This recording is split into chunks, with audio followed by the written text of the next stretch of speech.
Felipe y Pedro eran hermanos. Habían nacido con 1 año y medio de diferencia.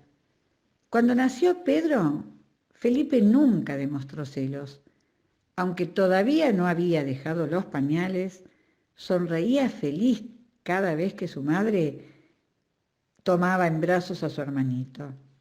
Pronto los dos corrían por la casa entre risas, juegos, cumpleaños, el cariño de los padres, los tíos, los primos y los abuelos.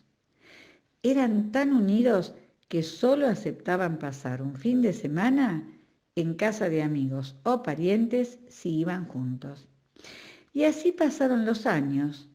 No es que nunca discutieran, por supuesto que lo hacían, y a veces Pedro gritaba con su voz estridente porque Felipe no le prestaba atención o le ganaba jugando a los juegos de mesa que tanto le gustaban a los dos. Felipe era un alumno excelente, mientras Pedro se lucía en los deportes: fútbol, natación y ya de grande ciclismo. Felipe lo acompañaba en la camioneta de su papá, ayudándolo a cargar el casco, los protectores, los parches, la bicicleta. Lo esperaba en las paradas para cargar el agua de la botella para deportistas que se prendía en la bici, controlar el GPS y sobre todo acompañar a su hermano cada fin de semana, porque le gustaba formar parte de las cosas importantes de su vida. También Pedro cumplía con su parte. A Felipe le gustaba viajar y conocer lugares nuevos. Juntos habían recorrido gran parte del país y disfrutado de varias playas de Brasil, a veces con amigos y a veces solos, con la carpa y un fogón. Pasaban horas hablando o simplemente en silencio, contemplando el cielo o haciendo planes para cuando terminaran los estudios. Pensaban poner un negocio relacionado con la industria del ciclismo de competición. Y aunque Felipe prefería una agencia de turismo, no le molestaba en absoluto asociarse con su hermano. La pasión de este por los deportes lo superaba. Felipe y Pedro siempre tenían planes.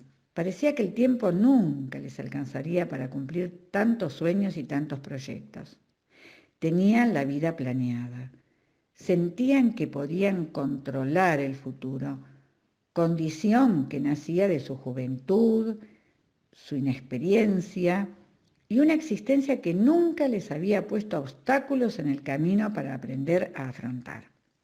Hasta que un sábado por la tarde, el grupo de ciclismo circulaba por la ruta en forma sincronizada y una combi perdió el control de la dirección, fallaron los frenos y la fatalidad se coló entre los deportistas y el conductor, que los embistió ante el estupor de Felipe y todos los presentes, que no pudieron hacer nada y quedaron petrificados en un segundo que cambiaría la vida de todos.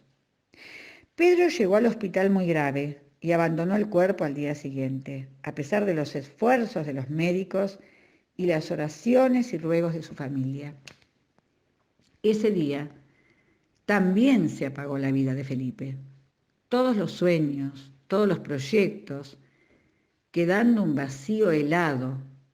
Dolía tanto la ausencia de Pedro en la casa que era difícil respirar, imposible continuar. Y peor aún, salir a la calle y sentir terror a que alguien se acercara y continuara hundiendo el puñal del recuerdo, de ese ser lleno de luz y alegría que había partido sin darse cuenta, siendo tan joven. Durante más de 2 años Felipe pasaba los días y las noches prácticamente encerrado en su habitación. Se alejó de todo y de todos. Frente a sí solo veía un camino de niebla espesa, gris, sin motivaciones. La soledad y el desaliento fueron sus compañeros. Durante ese viaje sin destino, sin escalas, sin punto de partida o de llegada. El dolor de sus padres y la pérdida de Pedro solo era comparado con la sensación de muerto en vida que transmitía Felipe. Una tarde, se escuchó en la puerta de la casa una frenada brutal y un golpe seco. El sonido llegó hasta los oídos de Felipe. trayendo como un mazazo el recuerdo de aquel día fatal. Saltó de la cama, bajó de a tres los escalones y salió a la calle. Una mujer gritaba pidiendo auxilio a un joven tirado en el pavimento, sin casco, una bicicleta retorcida entre las ruedas de un auto blanco, y de inmediato la gente que llegaba mirando el espectáculo atroz. Felipe llamó de inmediato con su celular, intentó calmar a la mujer y se acercó a tapar al joven para evitar que el shock se produjera antes de que llegaran los paramédicos.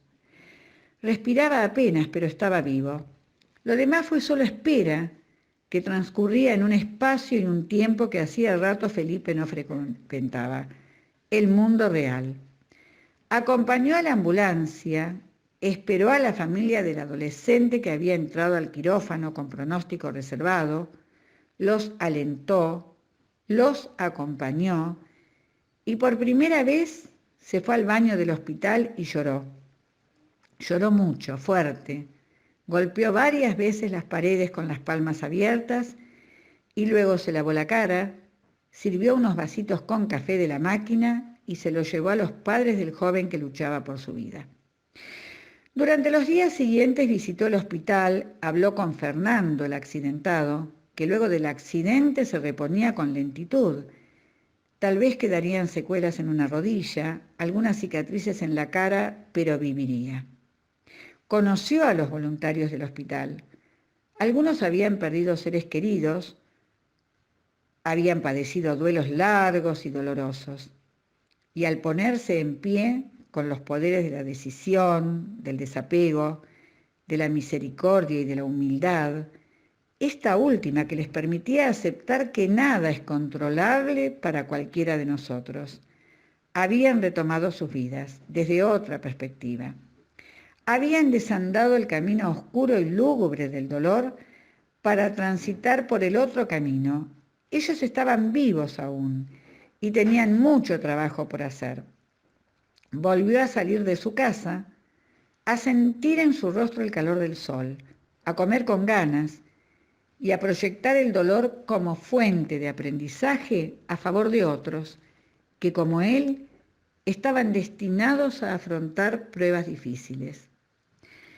Cuando creemos que la vida nos pone a prueba brutalmente, siempre se abren dos caminos, el del dolor y el duelo crónico, que nos lleva a una cárcel, o el de la aceptación y el duelo transformado en una energía que se proyecta hacia el bien común.